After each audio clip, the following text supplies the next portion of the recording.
SBT news को subscribe करें और वीडियो को लाइक करना ना भूलें। नमस्कार, आप देख रहे हैं एसबीटी न्यूज और पेश है इस वक्त राजस्थान की बड़ी खबरें। भगवान भोलेनाथ का प्रिय और रिमझिम भरका का सावन महीना 6 जुलाई से आरंभ होने जा रहा है। पूरे सावन मास में भगवान भोलेनाथ की आराधना का दौर चलेगा, लेकिन सावन शुरू होने तक शिवालय खुलेंगे अथवा नहीं, इस पर अभी तक प्रश्न चिन्ह लगा हुआ है। मुख्यमंत्री अशोक गहलोत ने लॉकडाउन के कारण बंद किए गए ग्रामीण क्षेत्रों के ऐसे धार्मिक एवं उपासना स्थलों जिनमें सीमित संख्या में श्रद्धालु आते हैं, उन्हें 1 जुलाई से खोले जाने की छूट तो दी है, मगर शहरों के धार्मिक स्थलों के बारे में अभी तक कोई निर्णय नहीं हुआ है। भोलेनाथ के भक्तों को इस बारे में सरकारी आदेश का इंतजार है। सावन को भगवान शिव का महीना माना जाता है, क्योंकि यह भगवान शिव का बहुत ही प्रिय महीना है। 6 जुलाई से श्रावण मास की शुरुआत हो रही है।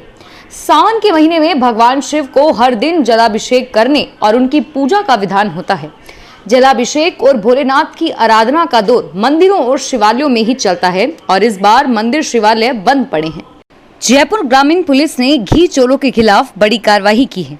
देसी घी निकालकर उस टैंकर में पाम ऑयल मिलाया जा रहा था और बाद में इसे बिक्री के लिए भेजा जाता था। जयपुर ग्रामीण दूदू पुलिस ने इस पूरे मामले का खुलासा किया और 7 लोगों को गिरफ्तार किया है। जयपुर ग्रामीण एसपी शंकर दत्त शर्मा ने बताया कि मामला बेहद संगीन है। एक बड़ी कंपनी के देसी घी के टैंकर आरोपियों के निशाने पर थे। दूदू ने NH8 पर महादेव ढाबे की आड़ में यह खेल होता था। जयपुर से गुजरात जा रहे देसी घी के टैंकर से सील तोड़कर देसी घी निकाला जाता था और बाद में उसमें पाम ऑयल मिलाया जाता था ताकि वजन बराबर रहे। 2 साल 6 महीने के बाद आज फिर सीबीआई की टीम चूरू जिले में डेरा डाल रही है। मामला इस बार भी एक संगीन अपराध से जुड़ा है और केस इस कारण भी महत्वपूर्ण है क्योंकि इस केस में एक एमएलए का नाम भी काफी उछला था। दरअसल सीबीआई की टीम इस बार विष्णुदत्त विश्नोई सुसाइड केस की जांच करने आ रही है। आज दोपहर तक टीम चूरू पहुंच जाएगी। दिवंगत विष्णुदत्त राजगढ़ थाने के सीआई थे और पुलिस मुख्यालय के अफसरों की गुड बुक्स में टॉप 10 सीआई में शामिल थे, लेकिन कुछ दिन पहले वे अपने क्वार्टर में फंदे से लटके हुए मिले और उनके सुसाइड केस के बाद कई मामले उछले थे। राजस्थान में प्रवेश के बाद सुस्त हुआ मॉनसून मंगलवार से फिर सक्रिय हो जाएगा। फिलहाल मानसून राजस्थान में प्रवेश के बाद नॉर्थ में शिफ्ट हो गया है और इस कारण प्रदेश में अच्छी बारिश नहीं हो पाई, लेकिन मौसम विभाग के मुताबिक अब मॉनसून के 30 जून से प्रदेश में फिर से सक्रिय होने के आसार हैं। मौसम विभाग के अनुसार मॉनसून ने प्रदेश में 24 जून को प्रवेश किया था और उसके बाद यह तेजी से पूरे प्रदेश में छा गया था, लेकिन बाद में मॉनसून देश के उत्तरी पूर्वी हिस्सों में चला गया था और इसके चलते राज्य में मॉनसून की गतिविधियों पर ब्रेक लग गया था और इससे बारिश की संभावना नहीं के बराबर हो गई। मॉनसून के नॉर्थ में जाने के बाद रविवार को भी प्रदेश भर में अच्छी खासी गर्मी रही थी। भीलवाड़ा में अब शादी के दौरान पुलिस भी मौजूद रहेगी और इसकी शुरुआत रविवार को कांची होटल में हुई शादी से हो गई। शादी के दौरान निगरानी के लिए प्रतापनगर थाने में पहुंची पुलिस और यहां शैलेंद्र चौधरी के बेटे हर्षित की शादी हुई। वधु पक्ष बयावर से आया था। कोरोना गाइडलाइन के चलते दोनों पक्ष के 35 लोग शामिल हुए। भदादा मोहल्ले में शादी में गाइडलाइन से ज्यादा लोग आ गए थे और फिर कोरोना संक्रमित बढ़े तो यह सख्ती करनी पड़ी। शादी वालों पर इस परिवार का जुर्माना लगा और पुलिस केस भी दर्ज हो चुका है। सिरोही के जिला कारागृह में एक विचाराधीन बंदी फरार हो गया। यह बंदी जेल में बने आइसोलेशन वार्ड के जाली काटकर भाग निकला। यह बंदी हत्या और चोरी का आरोपी भी है और वह कुछ समय से जेल में था। जेल प्रशासन ने बंदी के भागने की सूचना थाने में दी, जिसके बाद पुलिस ने नाकाबंदी कर उसकी तलाश शुरू कर दी है। कोरोना वायरस के बढ़ते प्रकोप को देखते हुए भारतीय बीमा नियामक और विकास प्राधिकरण ने हाल ही में बीमा कंपनियों की छोटी अवधि की हेल्थ इंश्योरेंस पॉलिसी ऑफर करने की इजाजत दी है।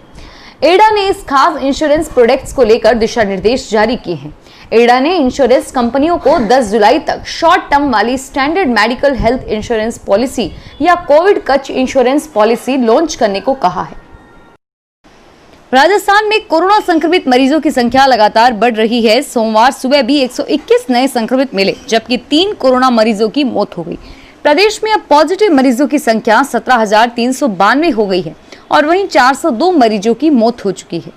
आज सुबह मिले नए मरीजों में सबसे अधिक भरतपुर में 18, कोटा में 16, बाड़मेर 14, जयपुर 13, नागौर 12, सिरोही 11, उदयपुर 10, बीकानेर 9, झुंझुनू, राजसमंद, पाली में 3-3, अजमेर चूरू में 2-2 और चित्तौड़गढ़, धौलपुर, जैसलमेर में 1-1 संक्रमित मरीज मिला।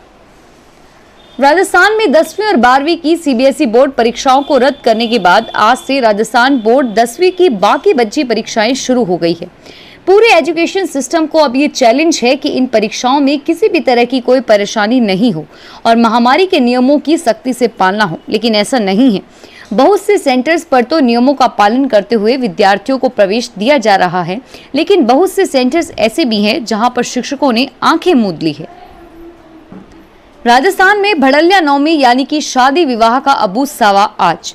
सामूहिक विवाहों समेत हजारों शादियां एक ही दिन में आज आयोजित की जाती हैं और इसके बाद 4 से 5 महीने तक देव सोने के कारण सभी मांगलिक कार्य बंद हो जाते हैं। लेकिन आज होने वाली शादियों से प्रशासन और पुलिस को बड़ी टेंशन है। कारण है 50 लोगों की अनुमति मिलने के बाद भी कई जगहों पर मेहमानों की संख्या 100 तक पहुंच रही है और इससे संक्रमण फैलने का खतरा कई गुना बढ़ रहा है। ऐसे ही 2 मामलों में तो प्रशासन ने लाखों रुपए का जुर्माना लगाने के साथ ही आयोजकों के खिलाफ मुकदमा भी दर्ज कराया। राजस्थान में विधायकों के लिए मुख्यमंत्री अशोक गहलोत सरकार ने 160 लग्जरी फ्लैट्स बनाने जा रही है। इन मकानों को बनाने के लिए पुराने मकानों की कॉलोनी को तोड़कर बहुमंजिला इमारत खड़ी करने की पूरी तैयारी कर ली गई है। खास बात यह है कि विधायकों के लिए बन रही इस अत्याधुनिक इमारत को बनाने के लिए नियम कायदों को भी बदला जा रहा है। इस लग्जरी आवासीय योजना को लेकर लंबे समय से जद्दोजहद चल रही थी और अब विधानसभा अध्यक्ष डॉक्टर सीपी जोशी और सीएम अशोक गहलोत के निर्देशों पर इस योजना का काम दिन रात रफ्तार पकड़ रहा है। राजस्थान से जुड़े तमाम बड़ी खबरों से जुड़े रहने के लिए हमारे चैनल को सब्सक्राइब करें और नोटिफिकेशन पाने के लिए बेल आइकन पर क्लिक करें।